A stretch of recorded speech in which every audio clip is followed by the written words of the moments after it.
Улсын хурлын дарга гэх мэгшүүдээ Монгол Улсын засгийн газраас 2026 оны 6 дугаар сарын 12-ны өдөр Монгол Улсын их хурлд өргөн мэдүүлсэн нийгмийн дадлын ерөнхий хуульд нэмэлт өөрчлөлт оруулах тухай хуулийн төслүүд болон хамт өргөн мэдүүлсэн хуулийн төслүүд Монгол Улсын их хурлын гишүүн А. Ариун Заян нарын 8 гишүүнээс 2026 оны 6 дугаар сарын 4-ний өдөр Монгол Улсын их хурлд өргөн мэдүүлсэн нийгмийн дадлын ерөнхий хуульд нэмэлт өөрчлөлт оруулах тухай хуулийн төслийн эцэслэн хилцэх хэсэг асуудлыг Улсын их хурлын 2026 оны 6 дугаар сарын 18-ны өдрийн чуулганы нэгдсэн хуралдаанаар Монгол Улсын их хурлын гишүүн Б. Төвшин нарын 41 гишүүнээс 2025 оны 5 дугаар сарын 9-ний өдөр Улсын их хурлд өргөн мэдүүлсэн нийгмийн дадлын ерөнхий хуульд нэмэлт өөрчлөлт оруулах тухай хуулийн төслийн хилцэх хэсэг асуудлыг Улсын их хурлын 2026 оны 6 дугаар сарын 25-ны өдрийн чуулганы нэгдсэн хуралдаанаар хилцэн шийдвэрлэж анхны хилцүүлэгт бэлтгүүлэхээр хүний хөгжил нийгэм бодлогын байнгын хороонд шилжүүлсэн билээ.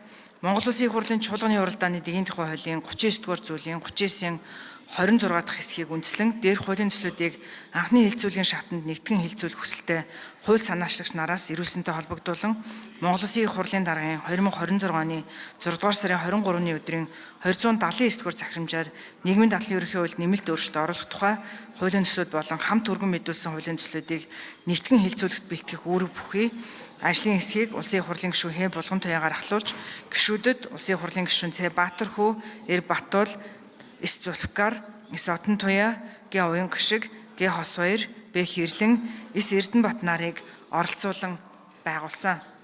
Хүний хөгжил нийгэм бодлогын байнгын хороо 2026 оны 6 дугаар сарын 29-ний өдрийн хуралдаанаараа нийгмийн дадлын ерөнхий хуульд нэмэлт өөрчлөлт оруулах тухай хуулийн нэгдсэн төслүүдийн анхны хэлэлцүүлгийг Монгол Улсын их хурлын чуулганы хуралдааны дэгийн тухай хуулийн 39-р зүйлийн 39-ийн 10 дахь хэсэг заасан дагуу зөвлбөрөөр хэлцлээ.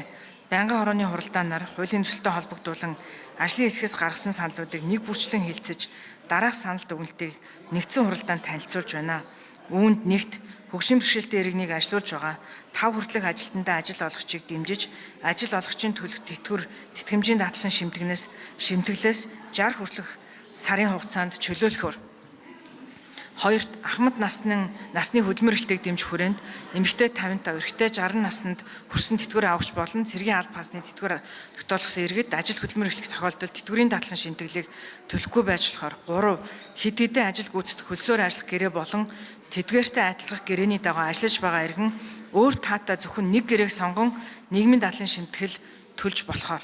4-т тэтгэвэр тогтоох сүүлийн 20 жилийн дотор дараалсан 5 жилийг үе шаттайгаар нэмэгдүүлэх хугацааг 2029 оноос хэрэгжүүлэхээр 5 олон давхаргад тэтгэврийн тогтолцооны олон улсын нэршилд нийцүүлэн баталгаад тэтгэвэр гэснийг суур тэтгэвэр болгон өөрчлөхөөр.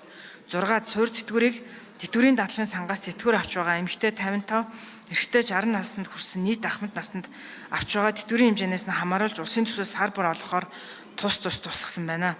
Ажлын хэсгээс нийгмийн дадлын ерөнхий хуульд нэмэлт өөрчлөлт оруулах тухай хуулийн төслүүд болон хамт өргөн мэдүүлсэн хуулийн нэгдсэн төслүүдтэй холбогдуулан зарчмын зөрүүтэй 32 санал, найруулгын шинжтэй 2 санал гаргасныг хуралдаанд оролцсон гишүүдийн олонх дэмжсэн бол Улсын хурлын гишүүдээс гаргасан зарчмын зөрүүтэй 1 саналыг хуралдаанд оролцсон гишүүдийн олонх дэмжиж, зарчмын зөрүүтэй 14 саналыг хуралдаанд оролцсон гишүүдийн олонх дэмжээгүй болно. Байнгын хорооны хуралдаанаар хуулийн төслийг хилцэх үед Улсын хурлын гишүүн М. Ган Хөлөг Монгол улсад сурч байгаа гадаад улсын оюутнууд тэтгэврийн дадлан шимтгэлийн хөнгөлөлтөд хамрагдах боломжийн талаар Улсын хурлын гишүүн П. Наранбаяр 5 хүртэлх ажилтнаа ажил олгогчийн 3 хүртэлх ажилтны тэтгэвэр тэтгэмжийн даатгалаас чөлөөлөхдөө тухайн ажил олгогчийг нийгмийн даатгалд ажилтнуудаа сүүлийн 5 жил бүрэн хамруулсныг хэрхэн баталгаажуулах талаар асуулт асууж хариулт авлаа. Нийгмийн дадлын ерөнхий хуульд нэмэлт өөрчлөлт оруулах тухай хуулийн төслүүд болон хамт өргөн мэдүүлсэн хуулийн нэгдсэн төслүүдийн анхны хэлэлцүүлгийг явуулсан талаарх хүний хөгжил нийгэм бодлогын байнгын хорооны санал дүгнэлт зарчмын зөрүүтэй саналын томьёоллыг та бүхэнд хүргэлсэн болно.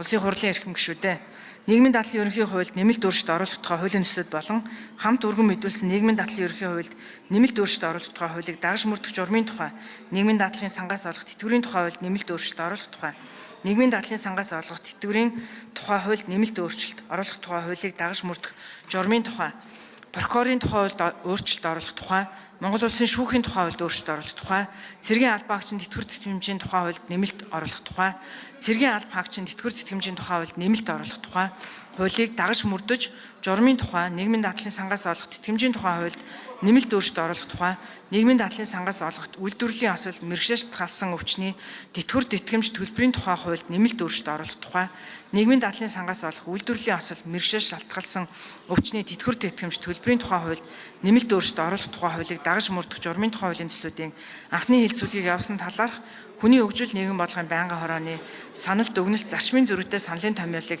хэлтсэн шийдвэрлэж өгөхийг та бүхнээс хүсье.